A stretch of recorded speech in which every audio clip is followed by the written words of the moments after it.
Halo semua, welcome back with Fun Java. Di sini saya akan mengajarkan operasi matematika dalam bahasa pemrograman Java. Untuk operasi matematika dalam bahasa pemrograman Java sama dengan matematika pada umumnya. Contohnya saja seperti penjumlahan.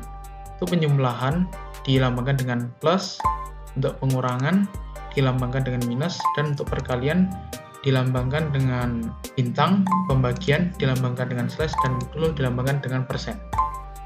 Nah, mungkin akan coba saya run. Nah, jadi hasilnya seperti ini. Contohnya seperti 3 tambah 2 hasilnya 5, 2 minus 3 hasilnya minus 1, hasil perkalian antara 3 kali 2 itu 6, dan pembagian antara 4 bagi 2 itu 2. Dan untuk operasi modulo itu sendiri hasilnya berdasarkan sisa dari pembagian. Misalkan 6 bagi 4 kan sisanya 2 ya.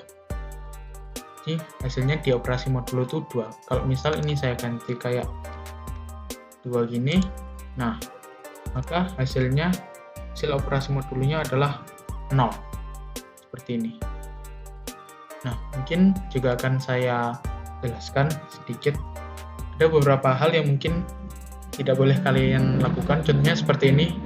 Kan di dalam matematika kan 4 dibagi 0 itu kan nggak boleh ya. Di bahasa pemrograman pun juga sama.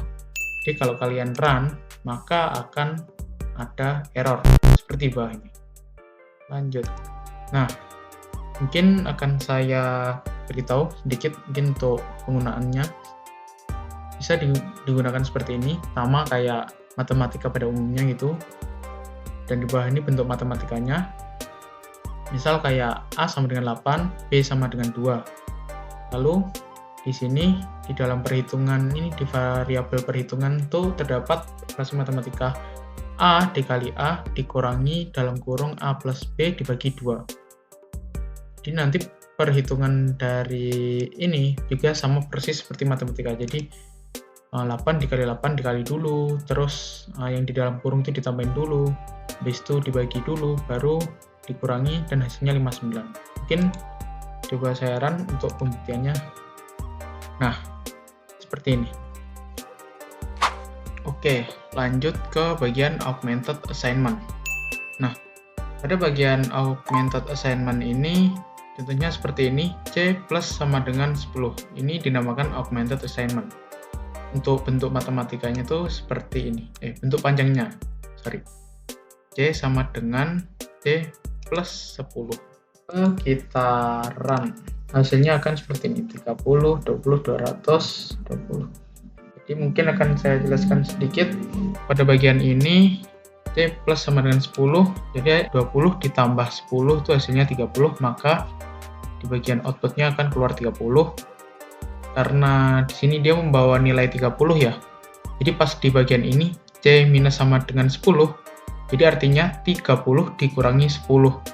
Itu hasilnya 20. Ini benar ya. Setelah udah melewati proses ini, maka di bagian sini tuh dia hasilnya kan 20. Nah, lalu dia masuk lagi ke sini, C kali sama dengan 10.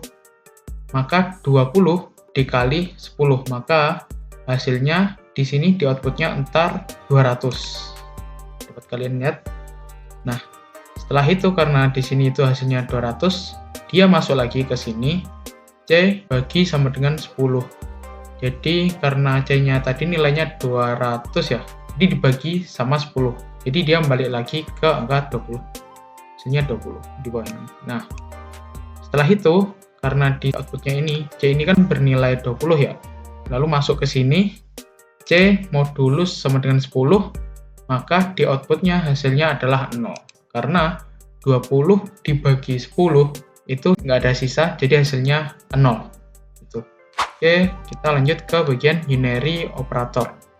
Di bagian unary operator ini ada dua, yaitu increment dan decrement. Untuk increment itu dilambangkan dengan D++, dan untuk decrement itu D-, seperti ini. Coba saya run. Nah, seperti ini. Untuk increment hasilnya 51 dan decrement 50. Jadi maksudnya adalah pada increment ini dia menaikkan angka 50 sebanyak angka 1. Jadi misal kalau ini ya, saya tambah D++ nya itu kayak gini, lalu saya run, maka hasil increment-nya adalah 52. Dan hasil decrement-nya itu 51. Jadi kayak misal kalau saya jelasin lagi itu, ini kan D50, lalu masuk ke sini itu dia hasilnya 51. Setelah dia hasilnya 51, lalu masuk lagi ke sini itu hasilnya 52. Nah, setelah itu ditampilkan di system.out.println untuk menampilkan outputnya tadi. Di hasilnya 52, di sini ditampilkan increment sama dengan 52. Nah, karena D di sini itu hasilnya 52 ya, itu nanti dia akan lanjut lagi ke decrement di sini, D-. Jadi D-- itu sama seperti increment, tapi bedanya dia tuh minus, mengurangi sebanyak angka 1. Gitu. Jadi karena ini tadi hasilnya 52, lalu masuk ke sini, hasilnya jadi 51. Setelah itu, masuk di system.out.println untuk menampilkan outputnya. Decrement sama dengan 51. Seperti itu. Lalu lanjut, di sini saya juga akan mengajarkan sedikit tentang bagaimana cara membuat akar, pangkat, dan menghitung sinus di Java. Jadi kita misalkan di sini ada variabel angka sama dengan 16. Nah, untuk membuat akar tuh sintaksnya tuh pakai ini, math.skrt. Di dalamnya tuh angka. Jadi bisa sekalian isi variabel yang di dalamnya tuh ada angkanya atau angka langsung juga bisa. Lalu untuk penggunaannya seperti di bawah ini contoh penggunaannya. Nah, coba saya run. Jadi hasil akar pangkat 2 dari angka 16 itu adalah 4. Nah, outputnya dapat kalian lihat di sini. Lalu untuk pangkat itu dia sintaksnya pakai math.po. Di sini merupakan angka. Lalu yang ini di bagian kanan nih setelah koma ini pangkatnya. Jadi kalian mau pangkat berapa gitu. Misal kalau pangkat 3 ya di bagian sini kalian isi 3, kalau pengen 4 ya kalian isi 4 gitu. Untuk contoh penggunanya seperti ini. Lalu untuk hasilnya, nah seperti itu. Jadi 16 pangkat 2 itu hasilnya 256. Nah lalu untuk menghitung sinus itu mungkin pertama-tama buat menghitung sinus kalian butuh matpi. Matpi ini dia sama dengan pi atau 360 ya. Kalau dalam matematika itu 360. Lalu matsin itu sintaks buat menghitung sinus. Nah, untuk penggunanya seperti ini. Jadi kalian harus mencari sudut radiannya dulu. Itu caranya matpi ini dibagi dengan 4. Jadi nanti kalian akan dapat sudut 45 derajat. Setelah itu hasil dari sudut radian ini kalian masukkan ke dalam matsin ini. Lalu nanti ditampung dalam variabel nilai sinus. Setelah itu nanti akan ditampilkan di outputnya. Di hasilnya 0,7 sekian. Sekian dari saya. Mohon maaf jika ada salah kata. And goodbye.